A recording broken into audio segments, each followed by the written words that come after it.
స్వామిశరణం. ఈరోజు విద్యారణ్య భారత తీర్థ స్వామి వారి పీఠాధిపతులు జగద్గురువులు హంపి పీఠం రావడం జరిగింది. ఇక్కడ మా గురువు గారు రామన్న గారు చెప్పడం వల్ల ఇక్కడ భిక్షక్ మామని స్వాగతించారు. గురుగారి పీఠం ఇది. జగద్గురులు ఆదిశంకరాచార్యులు వారి పరంపరలో ఉన్నటువంటి ఇప్పటి హంపి పీఠాధిపతులు శ్రీ విద్యారణ్య భారత తీర్థ స్వామి వారు. ఇది వారి పీఠము. యూపీ ఇది వారి పీఠము. సాక్షాత్ జగద్గురులు వారి పాదుకలు పరమహంస జగద్గురులు ఆదిశంకరాచార్యులు. ఇవన్నీ జగద్గురు పరంపర. స్వామివారి పీఠం. స్వామివారి యుక్త వయసులో ఉన్నప్పటి ఫోటో. ఎక్కడ కూడా చూడనటువంటి ఒక అపూర్వం, అసలు అద్భుతము ఈ యొక్క ధన్వంతరి మాత చిత్రం అనేది. ఇది ఫోటో కాదు, ఇది హ్యాండ్ మేడ్, అంటే చేతితోనే వేసినటువంటి sketch. Dhanvantari Mata, God of Ayurveda అంటారు.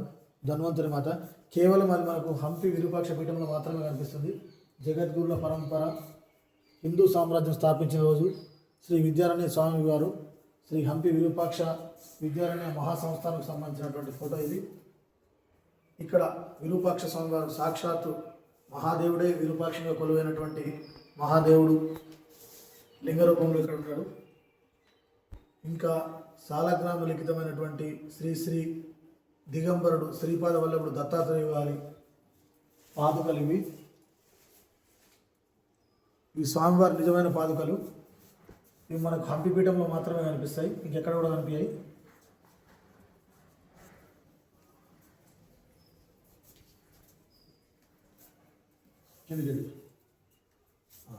అది మీరు ఇక్కడ చూసినట్టయితే ఇది స్వామివారు పూజ చేసుకున్నటువంటి శ్రీచక్రార్చన వేసుకుంటారు స్వామివారి దేవి ఉపాసకులు.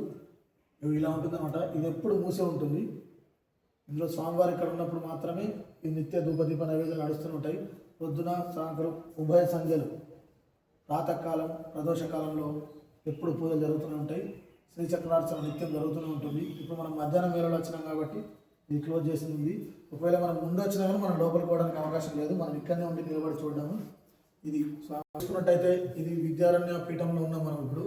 హంపి పీఠంలో స్వామివారి ఆంతరంగిక మందిరం ఇది. ఇక్కడ ఉన్నటువంటిది సరస్వతీదేవి జగద్గురు ఆదిశంకరాచార్యులకి శ్రీచక్రార్చన చేసినటువంటి ఫోటో. ఇది చాలా రేరు, మనకు ఆర్టిస్ట్గా మాత్రం వేయబడింది. ఇప్పటిది కాదు, ఇది 1973లో వేసినటువంటి ఆర్ట్. ఇది ఇప్పుడు కూడా కాదు. ఇది దీన్ని మీరు చూస్తే తెలుసుకోవచ్చు. ఇంకా అలాగే ఈ పరంపరలో పుణ్యభూమి మన భారతదేశం అనేది పుణ్యభూమి, వేదభూమి, కర్మభూమి.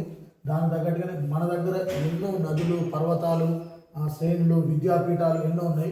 మీరు ఇక్కడ చూసినట్టయితే అఖండ భారతం ఇది. ఈ పరంపరలో ఉన్నటువంటి ఇలాంటి ఫోటోలు మీరు ఎక్కడ చూసినారు. ఇది అఖండ భారత్లో ఉత్తర పంతు. ఇక్కడ ఇది మీరు మొత్తం అఖండ భారత్ చూడండి.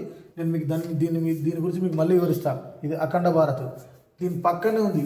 ఇదే అఖండ భారత్లో మనకు ఎన్ని ధామాలు ఉన్నాయి, ఎన్ని జ్యోతిర్లింగాలు ఉన్నాయి, ఎన్ని కుంభస్థానాలు ఉన్నాయి, ఎన్ని పీఠాలు ఉన్నాయి, ఎన్ని విద్యాపీఠాలు ఉన్నాయి, ఎన్ని సామరంగాలు ఉన్నాయి. ఇవన్నీ కూడా అవన్నవే. ఇక్కడ మీరు చూసుకోవచ్చు. ఇక్కడ మొత్తం ఉన్నటువంటి భారతదేశంలో అత్యున్నతమైనటువంటి పీఠం శృంగేరి ఉన్నటువంటి శారదా పీఠం. ఇది ఇక్కడ ఉంది. ఓన్లీ ఒక్క పీఠం మాత్రమే ఉంటుంది. మిగతా ధాములు మనం చార్ధామ యాత్ర అంటుంటాం కదా. ఇదిగోండి ద్వారక, వైద్యనాథ్, బద్రీనాథ్, జగన్నాథి, పూరి జగన్నాథుడే కదా, జగన్నాథుడి, రామేశ్వరం. ఇవే చార్ధామ యాత్ర. ఇక మీరు ఇవి ధామాలు. ఇక మీరు ఇలా చూసుకున్నట్టయితే పీఠాలు. ఇంకా మీకు ఇంకొన్ని పీఠలు ఉంటాయి నార్మల్గా. ఇక్కడ చూడండి మీకు హరిద్వారం, తర్వాత మీకు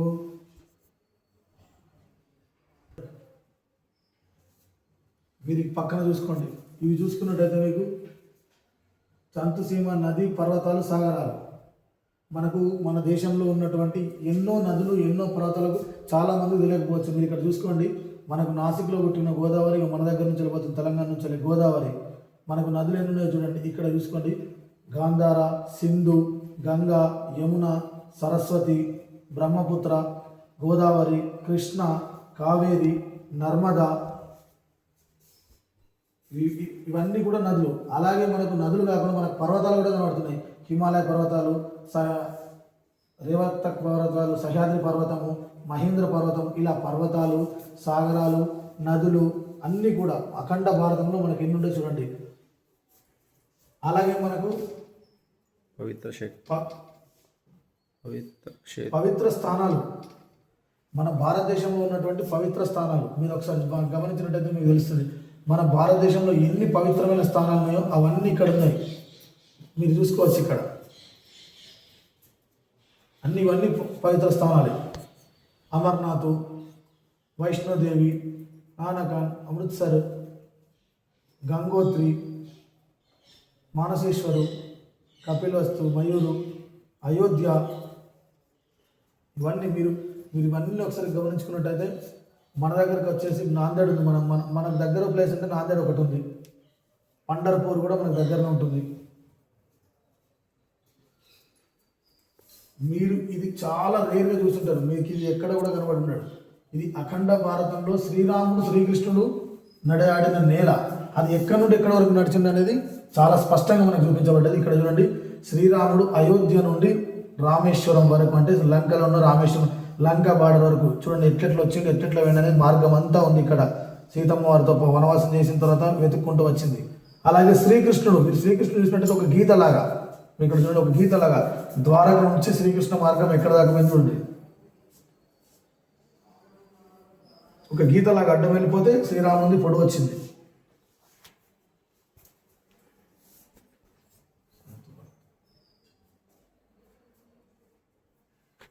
చాలామంది సంతలు ఇప్పుడు భక్తులు ఉంటారు కదా, వాళ్ళు ముఖ్యమైన శంకర్ దేవ్ కానీ, మన కబీర్ కానీ, జ్ఞానానంద్ కానీ, రుద్రానంద్ కానీ, గోరఖ్ సింగ్ కానీ, వీళ్ళందరూ కూడా మన భారతదేశంలో, వీళ్ళందరూ అఖండ భారతానికి సంబంధించిన, మీరు ఒకసారి అబ్జర్వ్ అయితే అఖండ భారతదేశానికి సంబంధించిన వారు ఉంటారు. ఇవి కూడా మీకు విక్రమ్ వీర్,